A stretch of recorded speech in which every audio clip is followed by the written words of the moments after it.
Avant de partir à l'aventure, Florentin donne quelques conseils et un peu de matériel aux explorateurs du jour. Filet à papillons, loupe, jumelles, voilà les outils nécessaires à l'observation des insectes dans la nature. Petite chose comme ça sert à aspirer les petites bêtes.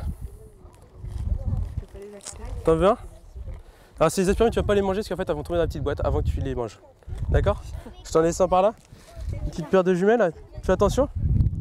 En route pour une balade de 2 heures dans le vallon de la Chambre-aux-Loups, l'un des 55 espaces naturels sensibles départementaux ouverts au public. Et au jeu de la chasse aux insectes, les fortunes sont diverses. J'ai trouvé quelque chose et c'est une araignée.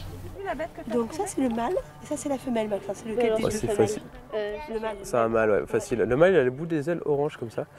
Et il est trop joli. Alors moi j'aime beaucoup parce que c'est le papillon du printemps un petit peu. Alors il a les ailes vraiment orange avec le bout des ailes noires à l'intérieur, je sais pas si vous le voyez. 3 fois j'ai essayé de prendre le papillon avec le filet et au bout de la 3e fois il est rentré dedans parce qu'il s'était posé sur un ajonc.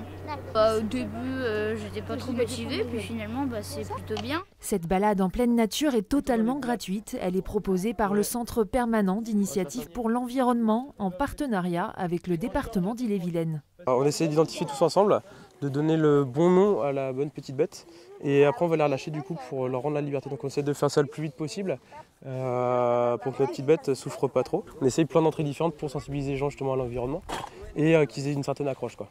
Et que du coup derrière tout ça on peut préserver l'environnement sans faire de grands mots, sans des grands discours, etc. Mais juste par une accroche sensorielle ou aussi affective du milieu. Il y a quand même la moitié des espaces naturels qui sont ouverts au public dans le département d'Ille-et-Vilaine et qui permet donc au public de connaître la biodiversité, de savoir l'intérêt de la préserver pour avoir de plus en plus d'espaces naturels, de biodiversité qui nous entourent, parce qu'on se rend compte aussi que le besoin de nature se fait de plus en plus ressentir et que c'est important de pouvoir se promener, respirer, être en contact avec les arbres et la nature.